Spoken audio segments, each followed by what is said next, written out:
جو بھی دشمن ہے میرے رضا کا جل رہا ہے ہمیشہ جلے گا.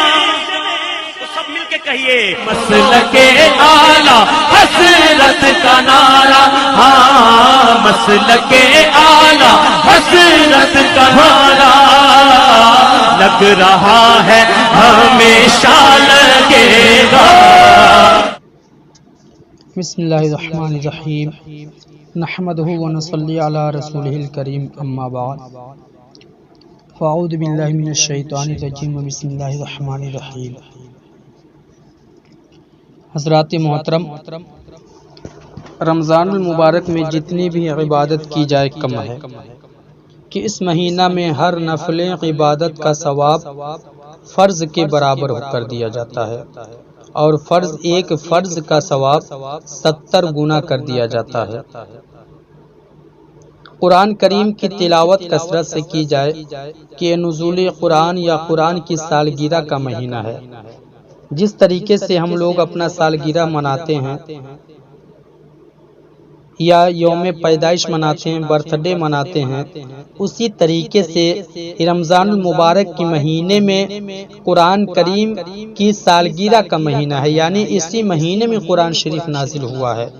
تو جب بھی رمضان المبارک کا مہینہ آئے قرآن شریف کی زیادہ سے زیادہ تلاوت کیا جائے. یہ مہینہ پریشانی اور تکلیفوں پر صبر کیا جائے. پریشانی کیا ہے؟ پریشانی یہ ہے کہ مسلمان پیاس کی وجہ سے پریشان ہے، پیاس کی شدت کو برداشت کر رہا ہے، بھوک کی تڑپ کو، بھوک کی بے چینی کو برداشت کر رہا ہے، لیکن صبر کر رہا ہے. اور حقیقت میں رمضان صبر ہی کا مہینہ ہے. اس کے ساتھ ساتھ اس رمضان میں صدقات و خیرات کثرت سے کیا جائے کہ یہ ہمدردی، لوگوں کے ساتھ ہمدردی، مدد کا مہینہ ہے. گھر والوں، رشتہ داروں، غریبوں پر اپنی دولت کو فراخ کیا جائے، یعنی کشادہ کیا جائے. اپنے اولاد کو، اپنے رشتہ دار کو، اپنے گھر والوں کو اچھا اچھا کھلایا جائے، اچھا اچھا پلایا جائے. اس سے رزق میں برکت کا ہوگی اور یہ رزق میں برکت کا مہینہ ہے. لیکن حضرات، خاص طور پر اس مہینہ کی مخصوص عبادتوں کی پابندی کرنا چاہیے جو تراویح، روزہ اور اعتکاف ہے. حضرات محترم، پچھلے رات، دوسری رات میں بتایا تھا رمضان کے تعلق سے کہ رمضان کہتے کسے ہیں، رمضان کا معنی کیا ہوتا ہے اور رمضان کا مطلب کیا ہوتا ہے. رمضان کا معنی بتایا تھا جلنا، جس کے معنی جلانا ہوتا ہے. اور رمضان اللہ کے ناموں میں سے ایک نام ہے. آج رمضان المقدس کے مہینے میں 3 عبادت خاص طور سے کی جاتی ہے. پہلا تراویح، دوسرا روزہ، تیسرے عشرے میں اعتکاف. تو آج تراویح کے تعلق سے کچھ باتیں بتانے کی کوشش کر رہا ہوں. آئیے سب سے پہلے جانتے ہیں تراویح کہتے کسے ہیں.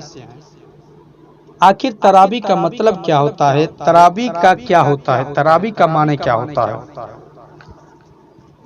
تو تراویح کہتے کسے ہیں، تراویح کا معنی سمجھیں. تراویح اس خاص نماز کو کہا جاتا ہے. اس خاص نماز کو، کس خاص نماز کو؟ جو رمضان شریف کے مہینہ میں عشاء کی نماز کے بعد پڑھی جاتی ہے. معلوم ہو گیا؟ یہ تراویح کی نماز کب پڑھی جاتی ہے؟ عشاء کی فرض نماز کے بعد پڑھی جاتی ہے. ہر سال ہر رمضان کے مہینے میں عشاء کی نماز کے بعد پڑھی جاتی ہے. اس کو کیا کہا جاتا ہے؟ تراویح کہا جاتا ہے. اور اس کا تعلق صرف اور صرف رمضان ہی سے ہے. اگر اس کو رمضان میں پڑھیں گے عشاء کی نماز کے بعد تو اس کو تراویح کہا جائے گا. لیکن اگر اسی نماز کو رمضان شریف کے علاوہ دوسرے مہینے میں ادا کیا جائے تو یہ نفل نماز کہلائے گا، تراویح نہیں کہلائے گا. حضرت لیس نے بیان فرمایا کہ رمضان کی راتوں میں نماز با جماعت کا نام تراویح ہے. رمضان کی راتوں میں عشاء کی فرض نماز کے بعد جو جماعت ہوتی ہے اس کو تراویح کہا گیا ہے کہ جب لوگوں نے جماعت کے ساتھ تراویح پڑھنا شروع کی تو ہر 4 رکعت کے بعد اتنی دیر آرام کرتے تھے کہ اتنی دیر میں 4 رکعت پڑھی جا سکتی تھی۔ یعنی تراویح کا معنی آرام والی نماز، کہ اس میں ہر 4 رکعت کے بعد تھوڑی دیر آرام کیا جاتا ہے۔ یہ 20 رکعت نماز پورے رمضان پڑھنا سنت ہے کہ حضور صلی اللہ علیہ وسلم نے اس کو پڑھا بھی اور پسند بھی فرمایا، جیسا کہ ام المؤمنین عائشہ صدیقہ رضی اللہ تعالی عنہا فرماتی ہیں کہ نبی کریم صلی اللہ علیہ وسلم نے ایک رات مسجد میں نماز پڑھی تو لوگوں نے بھی آپ کے ساتھ پڑھی، اور پھر دوسری رات اسی طرح آپ نے پڑھی، پھر تیسری یا چوتھی رات آپ اس نماز کے لیے باہر تشریف نہ لائے، لوگ انتظار کرتے رہے۔ پھر جب صبح ہوئی اور آپ مسجد پر تشریف لائے تو آپ نے فرمایا فلما صبح قال قد رأيت الذي ما صنعتم، میں نے دیکھا جو تم رات کر رہے تھے، لیکن میں رات کو صرف اس لیے باہر نہ آیا خشیت ان یفرض علیکم، کہ مجھے خطرہ کہ کہیں یہ نماز تم پر فرض نہ کر دی جائے۔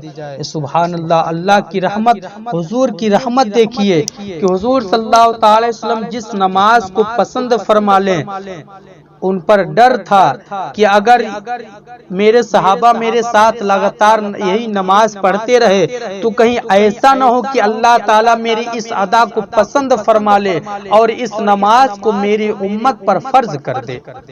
اس وجہ سے حضور صلی اللہ تعالی وسلم ایک رات صحابہ کے ساتھ نماز نہ پڑھے، باہر تشریف نہ لائے۔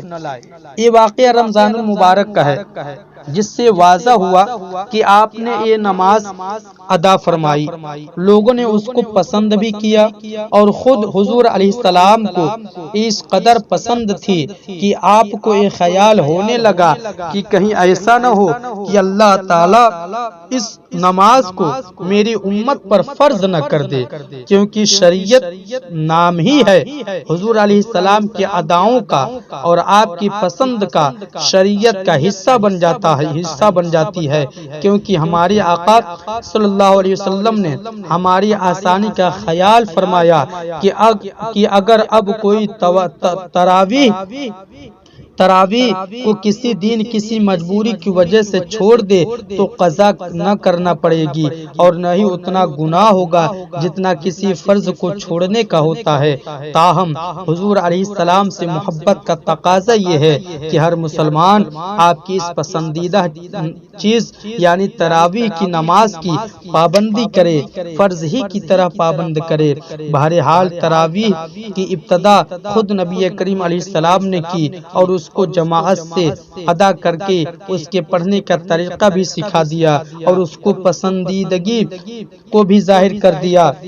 3 یا 4 دن کی اس عمل کے بعد آپ نے اس کو سب کے ساتھ مل کر نہ پڑھا، پھر صحابہ الگ الگ یا تو مسجد میں پڑھا کرتے تھے یا اپنے گھروں میں۔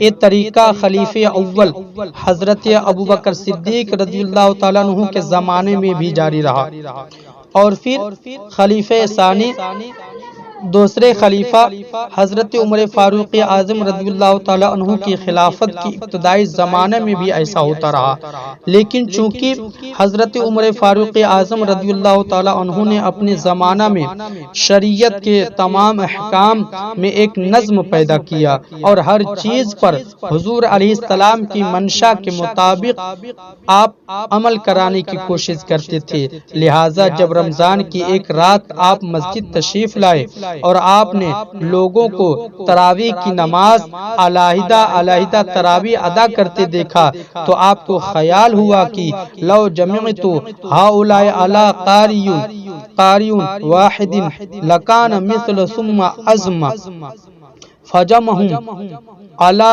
ابی بن کعب رضی اللہ عنہ۔ حضرت عمر فاروق اعظم کہتے ہیں کہ اگر میں ان سب کو ایک قاری پر جمع کر دوں تو یہ سنت رسول سے زیادہ مشابہ ہوگا۔ پھر آپ نے ارادہ پورا کیا اور سب کو ابی ابن کعب رضی اللہ عنہ پر جمع کر دیا، یعنی آپ نے اعلان فرما دیا کہ اب تراویح جماعت سے ہوا کرے گی اور اس کے امام حضرت ابی بن کعب ہوں گے، جو صحابہ میں سب سے بہترین قرآن شریف کی تلاوت کرتے تھے، قرآن شریف پڑھا کرتے تھے۔ آپ کی اس حکم پر کسی نے اعتراض نہ کیا، بلکہ تمام ہی صحابہ نے اس کو پسند فرمایا اور سب جماعت سے یہ نماز ادا کرنے لگے۔ دوسری رات امیر المومنین حضرت عمر فاروق اعظم رضی اللہ تعالی عنہ نے جب صحابہ کو دیکھا کہ تمام صحابہ مقررہ امام کے پیچھے نماز پڑھ رہے ہیں تو آپ نے دیکھ کر بہت خوش ہوئے اور فرمایا نعمت البدعۃ ہذہ، یہ کتنی اچھی نئی رسم ہے۔ حضرات محترم، یہ واقعہ حضرت عبد الرحمن ابن ابی قاری رضی اللہ عنہ نے بیان کیا، جو اس موقع پر حضرت عمر فاروق اعظم رضی اللہ تعالی عنہ کے ساتھ تھے۔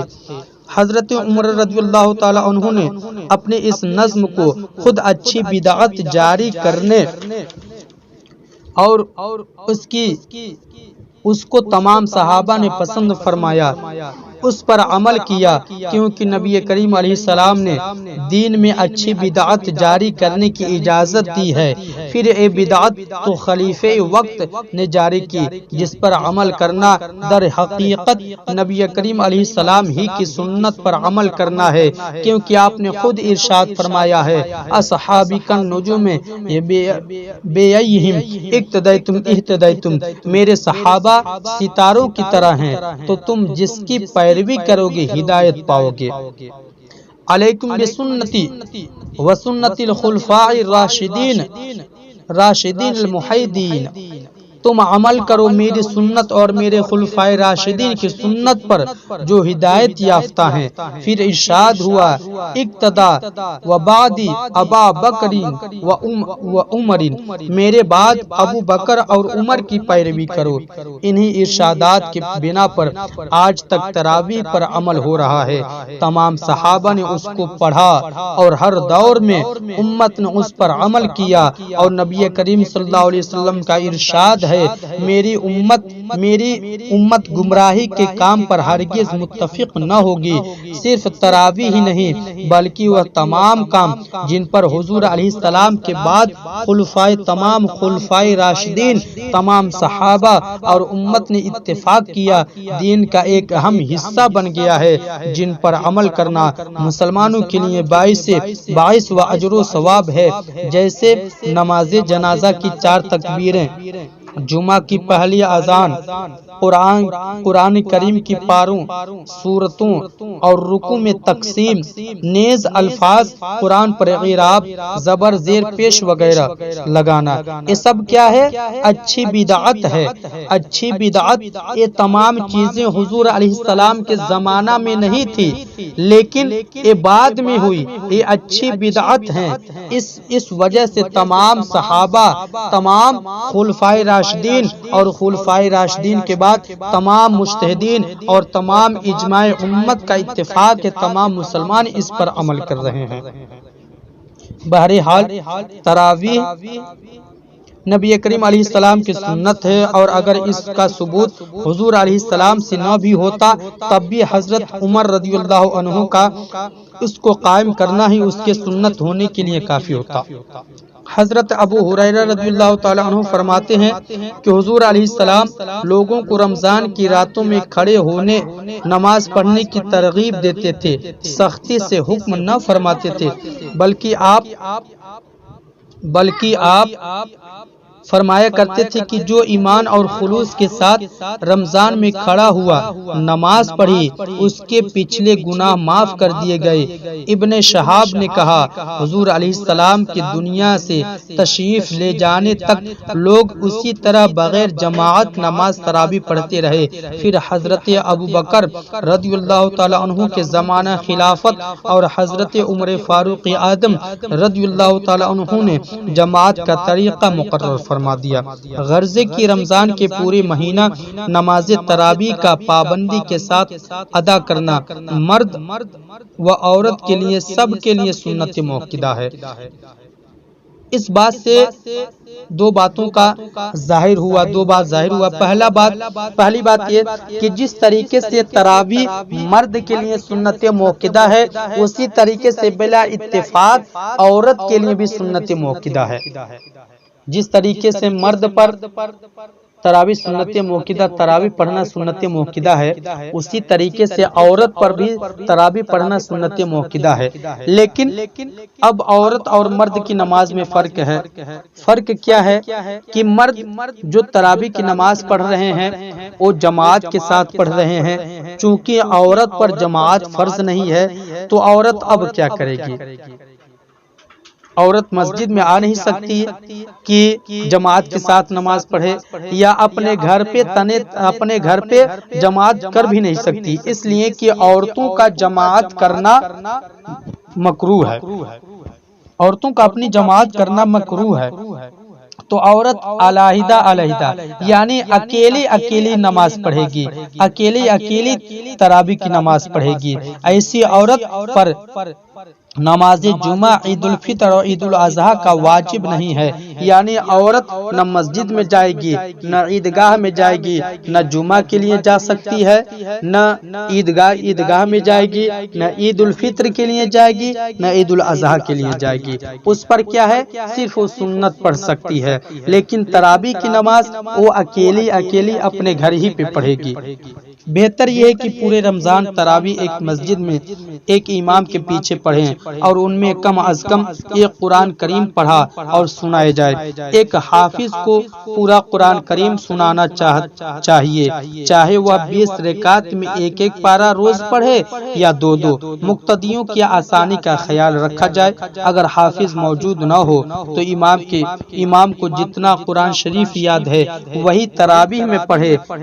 ہر 4 رکعت کے بعد تھوڑی دیر بیٹھنا چاہیے اور اس وقفہ میں تسبیح تراویح، درود شریف یا کوئی بھی دعا پڑھی جا سکتی ہے۔ اگر ہاتھ اٹھا کر ہی دعا کی جائے تو کوئی حرج نہیں کہ بندہ ہر وقت ہر حال میں کسی بھی طریقے سے اپنے رب سے مانگ سکتا ہے، ہر حال میں اپنے رب سے مانگ سکتا ہے، اس کے لیے کوئی روک ٹوک نہیں ہے۔ حضرات، پابندی سے تراویح ادا کرنے پر اجر و ثواب کے علاوہ دوسرے فائدے بھی ہیں، مثلا دن بھر بھوک پیاس، اس کے بعد افطار کے وقت کھانا کھانے سے طبیعت پر جو بھاری پن ہو جاتا ہے تراویح کے بعد وہ نہیں رہتا ہے۔ دوسرا نیز معدہ ہلکا ہو کر سحری کا کھانا قبول کرنے کے لیے تیار ہو جاتا ہے، جو صحت کے لیے نہایت ہی مفید ہے، کیونکہ بھاری معدہ پر مزید کھانا کھا لینا طبعی اعتبار سے صحت کے لیے نہایت مضر ہے، نہایت نقصان دہ چیز ہے۔ خدا کا شکر ہے کہ اس نے ہمیں اس مخصوص عبادت کے لیے جمع ہونے اور اپنا مقدس کلام سننے کی توفیق بخشی ہے۔